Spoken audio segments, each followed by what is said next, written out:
Ravi de vous voir. Je m'appelle Alain Duroy et vous êtes sur ma chaîne YouTube où je donne des conseils aux hommes pour diverses situations de la vie. Abonnez-vous pour rester toujours connecté. Et maintenant, je commence. Comment trouver un emploi, c'est une question qui, dans une mesure plus ou moins grande, concerne la quasi-totalité de la population de la planète Terre. La grande majorité des gens sont périodiquement à la recherche d'un nouvel emploi ou envisagent au moins de changer de lieu de travail. Les recommandations sont le moyen le plus efficace d'obtenir un emploi si vous utilisez les recommandations pour trouver un emploi. Et que c'est la première chose à laquelle vous avez pensé lorsque vous cherchez un emploi, alors vous êtes sur la bonne voie. Les recommandations sont le moyen le plus efficace de décrocher un entretien ou de recevoir une offre. Attention, avoir des relations n'est pas le seul moyen d'obtenir un emploi, et les introductions représentent certainement moins de la moitié des emplois. 14 conseils 1. Avant de commencer votre recherche d'emploi, prenez le temps de déterminer exactement le type d'emploi que vous recherchez essayer. De postuler à tous les emplois qui se présentent n'est pas la meilleure idée. Concentrez votre attention sur les offres qui vous conviennent le mieux, car vos chances d'obtenir un entretien augmenteront. Envoyer des CV et des lettres de motivation au hasard est une perte de temps. Réfléchissez à une liste ciblée d'entreprises qui vous intéressent en tant que candidat potentiel. 2. Ne cessez pas de soumettre de nouvelles demandes d'emploi pendant que vous attendez la réponse d'un employeur. La plupart des demandeurs d'emploi reçoivent des refus de plus de 15 employeurs avant de décrocher un poste. Ne vous arrêtez pas à une seule offre d'emploi et ne continuez pas à chercher une meilleure offre. La pire chose qui puisse arriver dans un tel cas, c'est que vous aurez plusieurs options d'emploi et que vous serez en position de faire le choix. 3. Rédigez une lettre de motivation, sinon votre CV risque de ne pas être pris en considération. Vous n'avez que quelques secondes pour impressionner le responsable du recrutement qui décide de vous sélectionner pour un entretien ou de vous rejeter. De nombreux responsables du recrutement qui examinent chaque offre en personne estiment que si vous ne montrez pas ce que vous pouvez faire pour l'entreprise dans le premier paragraphe de votre lettre de motivation, vous ne devriez pas être invité à un entretien. 4. Rédigez un CV cible pour le poste à pourvoir. Vous devez éditer votre CV et le rendre aussi pertinent que possible par rapport à l'offre d'emploi et aux exigences de l'employeur en matière de CV. 5. Il n'est pas toujours judicieux d'inclure l'ensemble de votre parcours professionnel dans votre CV si vous avez 40 ans d'expérience professionnelle et un grand nombre de postes à votre actif. Quelqu'un pourrait être très impressionné. D'autres pourraient s'endormir avant d'avoir fini de lire votre CV. Votre CV ne doit pas contenir d'informations inutiles. 6. Inclure des informations autres que l'historique de l'emploi dans votre CV. Si vous êtes actuellement au chômage, votre CV ne doit pas donner l'impression que vous n'avez rien fait depuis que vous avez quitté votre emploi précédent. Peut-être travaillez-vous sur une base contractuelle, êtes-vous indépendant, suivez-vous des cours ou des séminaires. Ces informations ne seront pas superflues pour votre CV. 7. Habillez-vous comme une personne qui a réussi dans sa profession si vous pensez que l'apparence n'a pas une grande influence sur elle. Employeur, vous vous trompez. C'est dans les premières minutes de l'entretien que vous faites la plus forte impression sur l'employeur. Par conséquent, pour mieux comprendre comment obtenir un emploi, assurez-vous d'être habillé de la manière la plus appropriée pour le candidat au poste disponible. 8. Soyez vous-même des réponses apprises par cœur, des sourires peu sincères et le fait de dire ce que l'on pense qu'il veut entendre, plutôt que ce que l'on pense vraiment, peuvent induire l'employeur en erreur. L'employeur veut savoir qui l'embauche, et c'est la personne qu'il s'attend à voir le premier jour de travail. 9. Raconter une histoire personnelle pendant l'entretien. Une façon de montrer à l'employeur qui vous êtes vraiment est de raconter une histoire personnelle. Lorsqu'on vous pose des questions au cours de l'entretien, parlez de vos compétences et de votre expérience, ainsi que de la manière dont vous avez relève les défis dans votre vie professionnelle. Plus vous fournirez d'informations précises, mieux le représentant du service du recrutement comprendra à quel point vous êtes qualifié. 10. Ne jamais dire du mal d'un ancien employeur. L'une des erreurs les plus courantes lors d'un entretien est de faire des remarques négatives au sujet d'un ancien supérieur ou de collègue. La première chose que pensera un nouvel employeur sera « C'est exactement ce que ce type dira de notre entreprise après que nous l'aurons licencié ». Si vous souhaitez obtenir un emploi, cette erreur est donc à éviter. 11. Envoyer une lettre de remerciement après l'entretien d'embauche. Cette étape est importante pour la décision qui sera prise après tel entretien. C'est une façon de montrer que vous appréciez que votre candidature soit prise en considération et de souligner votre intérêt pour le poste proposé. 12. Les recommandations sont importantes dans le processus d'embauche. Les recommandations sont importantes et les employeurs y accordent une grande attention. Demandez des références à vos anciens superviseurs, collègues, subordonnés et clients. 13. Il n'y a pas de mal à soumettre plusieurs fois un CV pour le même poste si vous savez qu'un poste reste vacant. Vous pouvez essayer de soumettre votre CV une deuxième fois. C'est particulièrement vrai si vous avez de nouvelles références. 14. Cirez vos chaussures avant l'entretien. L'employeur prêtera certainement attention à vos chaussures et vous devez vous présenter sous votre meilleur jour. Comment obtenir un emploi sans expérience 1. Utilisez votre situation si vous postulez à un emploi de débutant. La plupart des employeurs ne s'attendront pas à ce que vous leur présentiez un CV contenant une multitude d'expériences antérieures. Utilisez plutôt votre manque d'expérience comme une motivation pour apprendre. Mettez l'accent sur votre dévouement, votre curiosité et votre volonté d'apprendre et de progresser. Les employeurs recherchent des personnes prêtes à travailler dur et désireuses d'apprendre. 2. Identifiez vos compétences. Dressez une liste de toutes vos compétences qui pourraient être nécessaires à un candidat à un emploi. Compétences informatiques, compétences techniques, compétences en matière de communication, compétences en matière de recherche d'informations. Compétences en matière de résolution de problèmes. Pour mieux comprendre vos compétences, répondez à la question suivante. Pour quels problèmes les gens viennent-ils vous demander de l'aide 3. Établissez une corrélation entre vos compétences et le travail que vous effectuez lorsque vous décidez de répondre à une offre d'emploi. Vous devez avoir une raison de croire que vous pouvez bien faire le travail. Prenez le temps d'analyser la relation entre vos compétences et le poste proposé. Quelle est votre ancienneté et votre expérience formelle ou informelle, ou quelles sont les qualités personnelles que vous possédez? Et qui sont nécessaires à la réalisation du travail? Faites preuve d'analyse et de créativité dans cette question. Une fois que vous aurez établi la corrélation pour vous-même, vous pourrez l'expliquer à l'employeur potentiel. 4. Mettez l'accent sur votre capacité à coopérer. Qu'est-ce qui vous permettra de sortir du lot et de décrocher un emploi?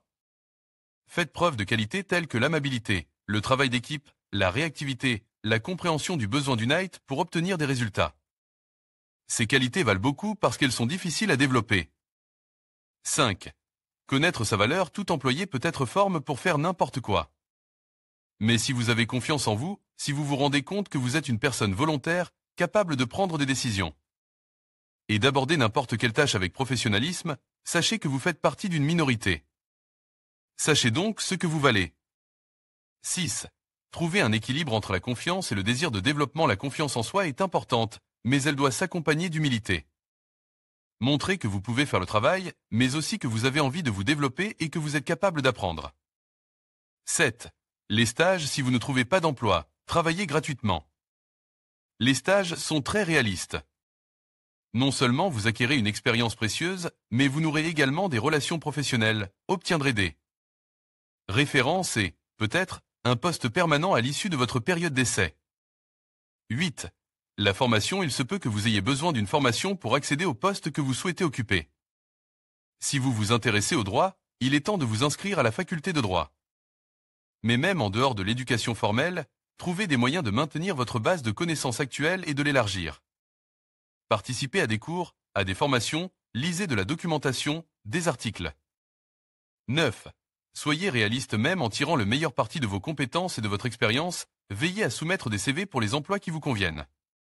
Sur un marché du travail concurrentiel où les employeurs sont parfois inondés de candidats hautement qualifiés, il y a moins de raisons de risquer d'embaucher un candidat aux qualifications minimales. Choisissez des emplois qui vous conviennent vraiment en fonction de vos compétences et aptitudes existantes, et pas seulement les offres pour lesquelles vous avez une attitude du type « je pourrais probablement faire ça ». Comment passer un entretien d'embauche? L'un des moyens les plus simples de réussir un entretien et de décrocher un emploi est de se préparer aux questions les plus courantes. 99% des entretiens d'embauche que vous passerez suivront le même schéma. Si vous parvenez à maîtriser ce format, votre confiance montera en flèche et vous serez prêt à faire face à toute situation susceptible de se présenter lors d'un entretien. Question d'entretien. Question numéro 1. Parlez-moi de vous, votre expérience, pourquoi vous êtes intéressé par ce poste, etc. C'est à ce stade que vous aurez l'occasion de faire une première impression. Plus important encore, c'est la seule partie de l'entretien d'embauche sur laquelle vous avez un contrôle total. Vous ne voulez pas lire votre CV comme une liste d'épicerie. Pour faire de cette étape de l'entretien votre atout, vous devez préparer une histoire intéressante, votre histoire. Elle doit être brève, environ 2 à 3 minutes, et vous devez réfléchir soigneusement à ce que vous voulez dire. Que dire de vous? Choisissez 2 ou 3 thèmes pour créer votre histoire. Professionnalisme, efficacité, orientation vers les résultats. Si possible, quantifiez votre expérience. Démontrez par des chiffres ce que vous avez déjà réalisé. Trouvez une réponse à la question de savoir pourquoi vous voulez quitter votre emploi actuel. L'employeur vous posera cette question de toute façon, il est donc préférable de ne pas l'attendre, mais de prendre l'initiative. Exemple de récit lors d'un entretien d'embauche, l'histoire d'un biologiste qui a décidé de faire carrière dans le marketing numérique. Ayant grandi dans un environnement conventionnel, je voulais, comme la plupart des gens, devenir médecin. J'ai obtenu mon diplôme universitaire avec une spécialisation en biologie et j'avais l'intention d'entrer à l'école de médecine. Pendant mes études, j'ai décidé que le métier de médecin n'était pas fait pour moi. Je voulais travailler dans le marketing numérique, je me suis donc fixé un objectif et j'ai élaboré un plan pour le réaliser. Après avoir obtenu mon diplôme, j'ai commencé à travailler dans la vente de matériel médical de 5h30 à 12h30. Ensuite, tous les jours, j'ai fait du marketing numérique jusqu'à 20h. Pour acquérir l'expérience nécessaire, j'ai obtenu une certification en Google Analytics et AdWords et j'ai créé ma propre société de conseil qui se concentre sur l'utilisation des techniques de marketing par moteur de recherche pour générer des leads clients potentiels pour les boutiques en ligne, les boutiques hors ligne, les agences immobilières. Nous avons réussi à augmenter les ventes de maisons pour nos clients de 20% en moyenne. Forte de l'expérience accumulée, j'ai commencé à chercher un poste vacant à Moscou, car je voulais déménager pour vivre et travailler dans la capitale. Finalement, on m'a proposé le poste que j'occupe actuellement dans une société d'analyse publicitaire. Pendant mon séjour, j'ai réussi à diriger une division structurelle, à superviser la division marketing Internet et à contribuer à la conclusion du deuxième plus gros contrat de l'histoire de l'entreprise. Bientôt, des changements internes ont commencé à se produire dans une agence de publicité. Au cours de l'année écoulée, j'ai connu le changement de 3 responsables différents, et ma description de poste a changé 3 fois. Je suis donc à la recherche de quelque chose de plus stable dans un domaine que j'aime, et je suis très enthousiaste quant à l'opportunité qui s'est présentée. Lorsque vous racontez une histoire, n'ayez pas peur d'embellir un peu. Cela ne veut pas dire que vous devez mentir ou inventer des histoires à dormir debout, mais si vous voulez le poste, assurez-vous que vos concurrents n'ont pas peur de gonfler vos réalisations à peine perceptibles pour leur donner des proportions universelles. Question numéro 2. Question d'entretien comportemental. L'étape suivante de l'obtention d'un emploi est une liste intimidante de questions comportementales. En réalité, elles n'ont rien d'effrayant. Il s'agit de questions conçues pour démontrer vos capacités ainsi que votre aptitude à travailler en équipe. La section sur le comportement est divisée en 2 parties, que l'on peut considérer comme des questions standards et des questions spéciales, spécifiques. Question standard. Pourquoi voulez-vous travailler pour nous? Parlez-moi de situations dans lesquelles vous avez fait preuve de qualité de leadership. Parlez-moi d'expériences où vous avez travaillé en équipe. Parlez-moi d'une expérience où vous avez dû travailler avec une personne difficile ou avec des personnes difficiles. Parlez-moi de vos échecs et de vos problèmes dans votre vie professionnelle. Expliquez-moi comment vous avez surmonté vos problèmes. Parlez-moi de vos réussites. Vous devrez répondre à une, plusieurs ou toutes ces questions lors de chaque entretien d'embauche. Si vous pouvez répondre à cette question, vous devriez être en mesure de réussir 9 entretiens d'embauche sur 10 sans autre préparation. Il vous suffit de suivre les mêmes règles que celles mentionnées ci-dessus dans la section « Parlez-moi de vous ». Rédigez une brève histoire. Veillez à inclure des données quantifiables qui illustrent votre réussite. Anticipez les questions possibles et préparez vos réponses. Questions d'entretien particulières, spécifiques. Il s'agit de questions liées aux spécificités de l'entreprise ainsi qu'à vos caractéristiques personnelles et à votre expérience. Voici quelques exemples de questions. Quelle est la raison du changement de carrière? Pourquoi y a-t-il des interruptions dans votre parcours professionnel? Quel est votre style de travail? Vos compétences et vos loisirs qui caractérisent vos qualités professionnelles, etc. Question numéro 3. Quelles sont les questions que vous avez à nous poser? Une fois que le représentant du service du recrutement a fini de poser ses questions, il vous demande si vous avez des questions à lui poser. Prenez cette partie de l'entretien au sérieux, car elle est très importante. Pourquoi? Parce que de nombreuses personnes la négligent. Contrairement à eux, vous voulez savoir comment obtenir un entretien. Vous devez donc utiliser toutes les ressources dont vous disposez pour résoudre le problème de l'obtention d'un emploi. Voici quelques questions que vous pouvez poser et qui seront accueillies favorablement par l'employeur. Quel est votre travail? Partie du travail? Préfère ici. Quel est le plus grand défi auquel vous êtes actuellement confronté? Posez des questions sur un événement d'actualité lié au nouvel emploi. J'ai lu que vous aviez lancé un nouveau produit sur le marché. Quel impact cela a-t-il eu sur votre entreprise? Quelle est la leçon la plus importante que vous avez apprise dans le cadre de votre travail? Parlez-moi un peu plus de vous. Qu'aimez-vous faire en dehors du travail? Comment votre équipe maintient-elle l'éthique de l'entreprise? Y a-t-il des événements culturels ou sportifs? Les 3 premières questions sont assez classiques, mais les 2 dernières surprendront vraiment l'employeur. Ne soyez pas surpris si vous entendez « Waouh, on ne m'a jamais posé cette question auparavant, donnez-moi une seconde ». La dernière question ouvre un dialogue personnel avec l'interviewé, ce qui vous permet de passer d'un dialogue formel à une conversation personnelle. En outre, elle vous fournira des informations supplémentaires que vous pourrez inclure dans votre lettre de remerciement. Remerciez, veillez à envoyer une lettre de remerciement, courriel, à toutes les personnes avec lesquelles vous avez discuté lors des entretiens. Incluez une référence personnelle à chaque intervieweur et indiquez ce que vous avez retiré du processus d'entretien. Demandez toujours une carte de visite à la fin de l'entretien afin d'obtenir le bon courriel. Que faire si l'employeur n'a pas répondu? Il arrive que l'employeur ne vous ait pas notifié sa décision pour une raison ou une autre. Que faire dans ce cas? Si vous voulez vraiment obtenir un emploi, il est nécessaire de vous rappeler à l'ordre. En règle générale, le délai d'attente est d'une semaine ouvrable. Si l'entretien a eu lieu un mardi, faites une pause et si vous n'avez pas de réponse le mardi suivant, envoyez un rappel qui doit être concis. Bonjour Ivan Ivanovitch, j'espère que vous avez passé une bonne semaine. Je me demandais si je pouvais faire quelque chose d'autre pour vous aider dans le cadre de la procédure d'examen de mon CV. Si c'est le cas, n'hésitez pas à me le faire savoir. Si vous n'avez pas de réponse dans les 3 à 4 jours, il est temps de passer à autre chose. Que faire si l'employeur refuse de vous accorder un entretien? Oh, non. Nous n'en avons pas fini. Nous voulons absolument passer un entretien d'embauche. Si l'employeur estime que vous n'êtes pas qualifié pour postuler au poste disponible, envoyez-lui une lettre. Bonjour, Ivan Ivanovitch. Merci encore de m'avoir répondu cet après-midi. J'appréciais vraiment votre réaction et j'aimerais ajouter une dernière chose à ce que j'ai dit précédemment. Je comprends parfaitement vos préoccupations concernant mon expérience professionnelle. Vous avez raison de dire que je n'en ai pas eu beaucoup. Toutefois, cela n'est pas dû à une incapacité à produire des résultats, mais plutôt à un manque d'opportunité de démontrer cette capacité.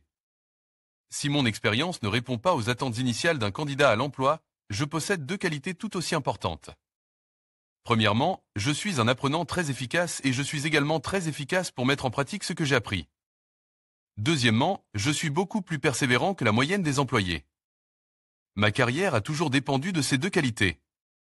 J'ai quitté l'université en tant que biologiste sans aucune expérience en matière de marketing numérique, toutes mes connaissances ont été acquises grâce à l'auto-apprentissage. Lorsque j'ai enfin eu l'occasion de mettre mes connaissances en pratique, j'ai joué un rôle déterminant dans la conclusion du 2e plus gros contrat de l'histoire de l'entreprise. Je suis persuadé que je peux avoir autant de succès dans mes nouvelles fonctions. Je dispose des ressources nécessaires pour apprendre ce dont j'ai besoin pour réussir, et je suis prêt à faire tout ce qu'il faut pour y parvenir. Votre entreprise est connue pour recruter des personnes capables d'acquérir de nouvelles connaissances en vue de les mettre en œuvre ultérieurement. C'est un de mes points forts. Je n'insiste pas pour que vous preniez une décision favorable. Je vous demande simplement de m'accorder un entretien. Si vous me donnez cette opportunité, je ne vous décerai pas. Je vous remercie encore de votre attention. N'abandonnez pas si vous recevez un « non » général. Essayez de déterminer pourquoi vous avez reçu cette réponse et envoyez un courriel au responsable du recrutement. Pour conclure, agissez chaque jour dans votre recherche d'emploi, et faites-le en sachant qu'essayer de trouver un emploi n'est pas un exercice futile, mais une aventure, une occasion d'apprendre et d'expérimenter quelque chose de nouveau. Si vous adoptez d'emblée une position défaitiste, votre expérience risque d'être mauvaise. N'oubliez pas de vous mettre à la place de l'employeur. Quel type d'employé veut-il? La réponse à cette question doit se refléter dans tout ce que vous faites, de votre CV à l'obtention d'un entretien. Prenez votre vie en main et décrochez le poste. Vous serez étonné de ce que vous pouvez accomplir. Bonne chance!